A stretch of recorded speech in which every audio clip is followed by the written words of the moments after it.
Oi, gente, então de volta aqui. Vejam comigo, eu tinha anotado já desde o início alguns questionamentos que nós vamos ter que conversar sobre eles. Primeiro questionamento: quando o trabalhador tem 2 empregos, como é que ele vai fazer esse recolhimento? Na verdade, não é ele que recolhe. Como é que a empresa vai proceder, vai descontar qual percentual, tá certo? Tá? Segundo questionamento: incidem contribuições sobre o 13º salário e quando se recolhe isso? E existem contribuições a ser calculadas sobre o valor de férias descontadas, dos trabalhadores, as contribuições?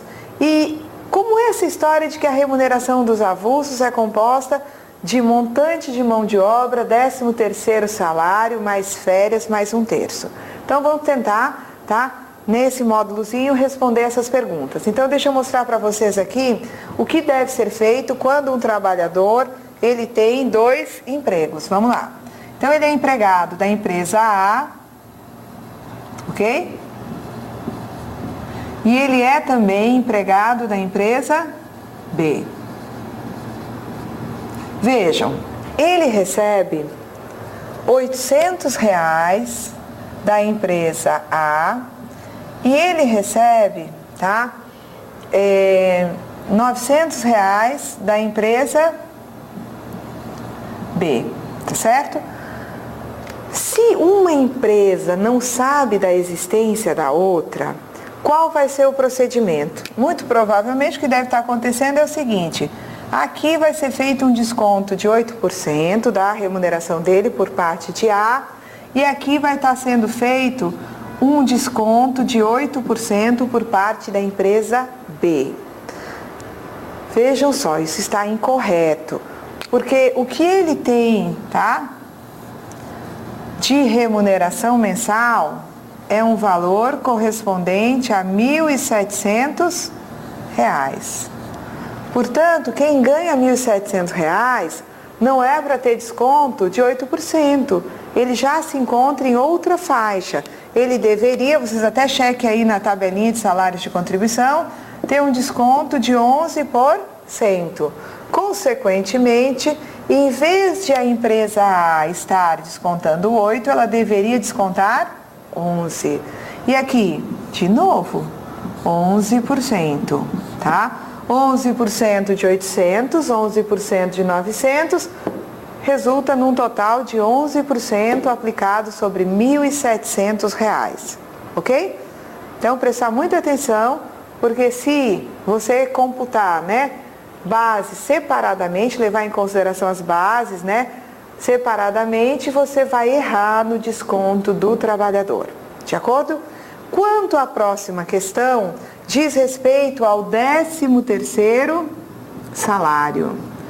O 13º salário, ele gera contribuições sim, Disse que ele integra o salário de contribuição, tá certo? Agora, só chama atenção para o seguinte: as contribuições sobre o 13º, elas devem ser recolhidas pela empresa no dia 20 de dezembro, de cada ano, não incidindo contribuição, Então, 20 de dezembro é feito o recolhimento, o adiantamento do 10º ou primeira parcela, adiantamento do 13º salário. O que eu digo a respeito dele? Não gera contribuição, Ou seja, ninguém vai estar preocupado, Não gera contribuição, não gera, a necessidade de você estar calculando a contribuição quando o pagamento do adiantamento. Quando houver o pagamento da segunda parcela, é que você vai se ocupar de efetivar o cálculo das contribuições. Nesse momento, você vai pegar o quê?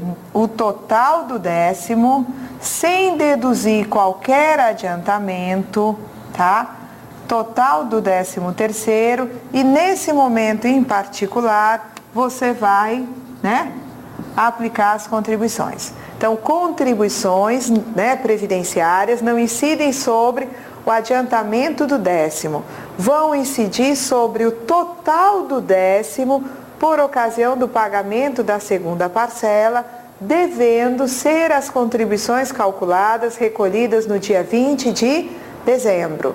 Prazo esse que, se cair em dia não útil, vai ser antecipado o recolhimento para o dia útil imediatamente anterior, tá certo?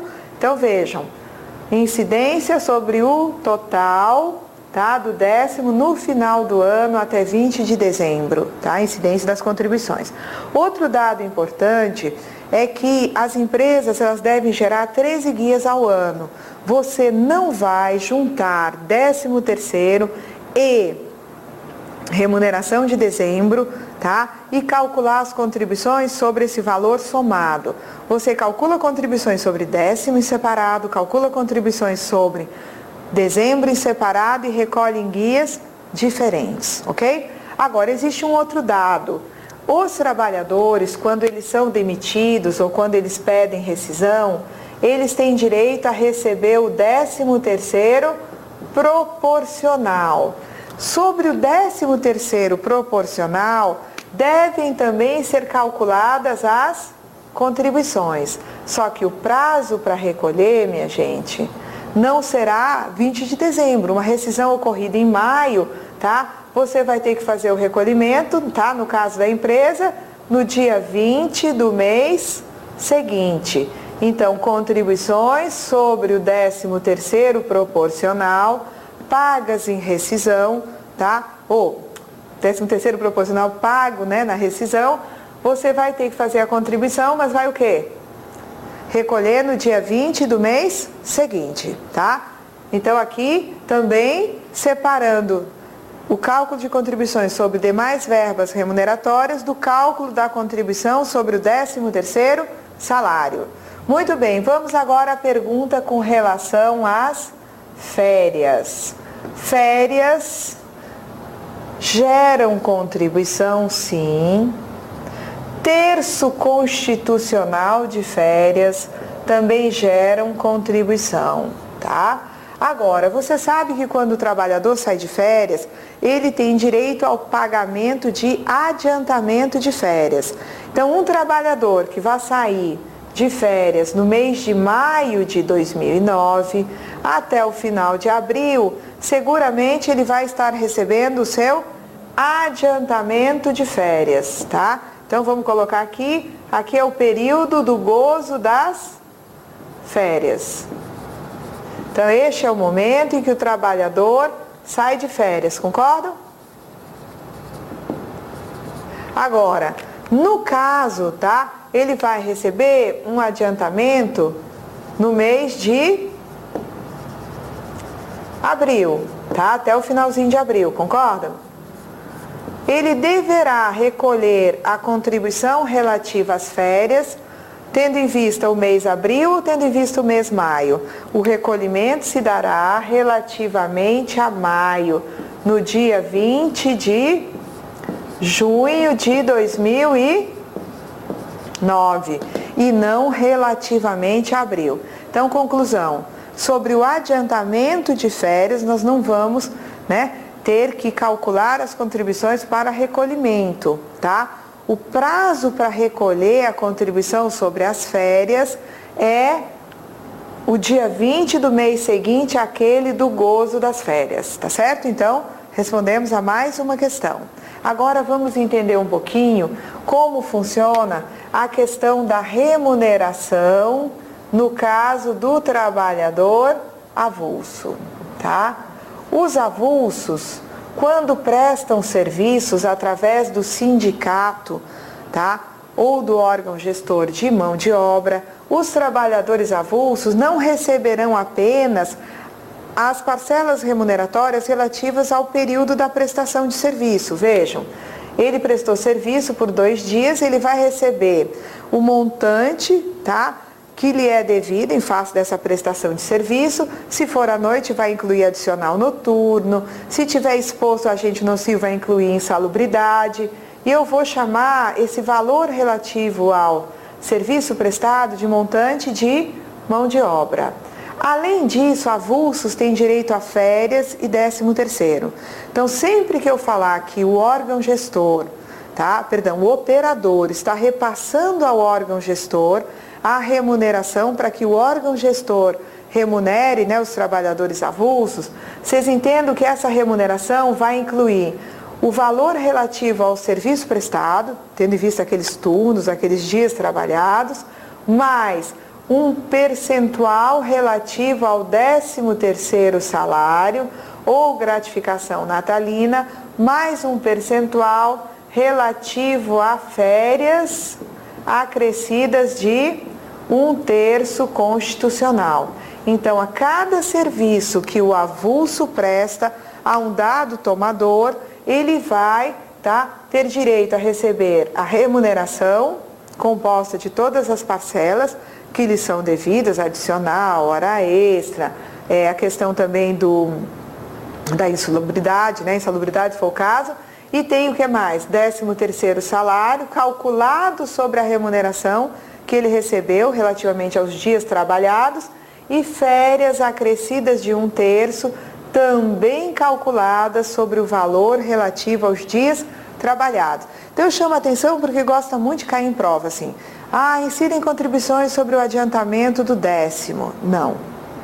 Só sobre o valor total no final do ano. Número 2. As contribuições sobre as férias devem ser recolhidas relativamente ao mês em que foi pago o adiantamento. Não. As contribuições de férias devem ser recolhidas tendo em vista o mês do gozo das férias. No mês seguinte àquele, o vencimento se dá no mês seguinte àquele em que o trabalhador saiu de férias. E, no caso de trabalhadores avulsos, lembrar que quando eu falo de remuneração, eu estou incluindo na remuneração o valor pago pelos dias trabalhados, mais a correspondente parcela de 13º e férias, mais 1/3. Então eu queria que vocês prestassem atenção nisso, porque em alguns momentos já foi cobrado em prova, tá certo?